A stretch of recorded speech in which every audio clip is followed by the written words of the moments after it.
अमीर नंद की गरीब भाभी रीना एक मध्यम परिवार की लड़की थी, लेकिन उसकी भाभी शिवानी एक बड़े घर की बेटी थी।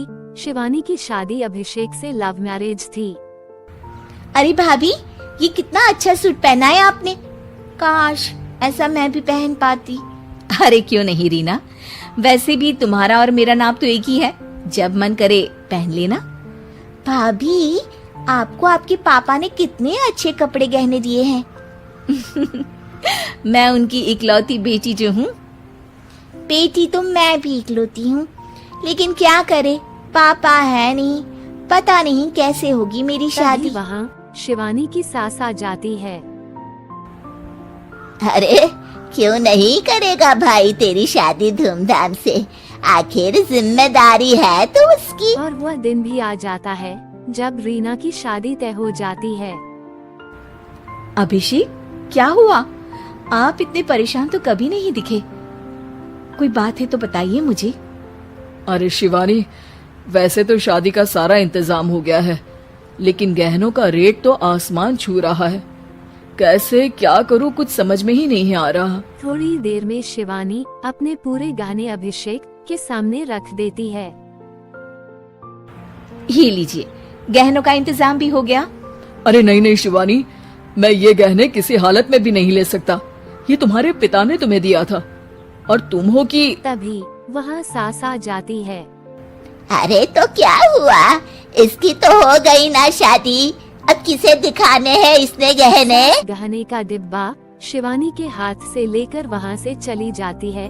रीना की शादी बड़े धूमधाम से होती है। अब रीना बड़े घर की बहू बन जाती है। वही रीना की शादी के बाद शिवानी और अभिषेक उसकी शादी के कर्ज से डूब जाते हैं। मैं सोच रही हूँ नौकरी करनी शुरू कर दूं। वैसे भी पढ़ी लिखी हूँ, आपकी थोड़ी मदद भी हो जाएगी। वैसे शिवानी, कुछ दिन कर लो तो अच्छा ही होगा, क्योंकि जरूरत भी है। अब शिवानी भी नौकरी करने लगती है और घर खर्चों में अभिषेक का हाथ बढ़ाती है। एक दिन शिवानी, रीना का फोन आया था, कह रही थी कि आने वाले त्योहार में उसके ससुराल जाना है। ठीक है माँ।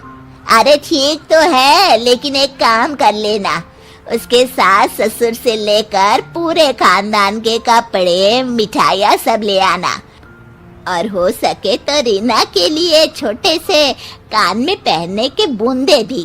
और क्या है ना, शादी में उसे सारी बड़ी बड़ी कान की ज्वेलरी दी थी, घर में पहनने के लिए तो उसके पास कुछ भी नहीं है। शिवानी सोच में पड़ जाती है कि वो क्या करें, क्योंकि कर्जों और घर खर्चों के बाद तो पैसे बचते ही नहीं थे।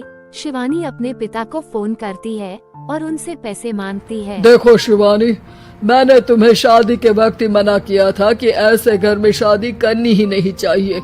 अरे अभिषेक को शर्म आनी चाहिए जो ससुराल से पैसे मंगवा रहा है। शिवानी को पिता की बात पर गुस्सा आ जाता है। आप मेरे पिताजी हैं और मैं परेशान थी, इसलिए आपसे मदद की उम्मीद की। पापा, अभिषेक को तो पता भी नहीं है कि मैंने आपसे पैसे मांगे हैं। शिवानी सोचती है कि वह अभिषेक से बात करें, लेकिन फिर उसे लगता है कि वह टेंशन ले लेगा। तभी शिवानी की नजर हाथ के कंगन पर जब पड़ती है, सीधे बाजार जाती है और उसे बेचकर नंद के घर ले जाने का सारा सामान लेकर आती है। हाँ ठीक है, लेकिन फल थोड़े और अच्छी क्वालिटी के होने चाहिए थे। शिवानी कुछ नहीं कहती वहाँ से चली जाती है। शिवानी, रीना का फोन आया था, बहुत रो रही थी। क्यों माँ, क्या हुआ? सब ठीक तो है ना उसके ससुराल में? अरे तूने तो उसकी नाक ही कटवा दी। अब मैंने क्या कर दिया माँ? कह रही थी कि बड़े घर की बहू है भाभी, जो कपड़े दिए वो ब्रांडेड भी नहीं थे। तू तो जानती है ना उन लोगों का पहनावा कितना अच्छा है। तू तो मेरी बेटी का भला कभी सोचती नहीं। हाय भगवान, अरे बड़े घर की बहू है, इसी बात की जलन है ना तुझे? लेकिन याद रख, मेरी बेटी का सोचने के लिए भगवान है। तुम लोग कभी उसका बुरा नहीं कर पाओगे। अब शिवानी के मन में सवाल था कि क्या ईश्वर सिर्फ रीना के साथ है? उसके साथ नहीं, लेकिन उसे सुकून था कि वो अभिषेक के साथ उसकी जिम्मेदारियां को निभाने में बराबरी की हकदार है। शिवानी वहाँ से चली जाती है।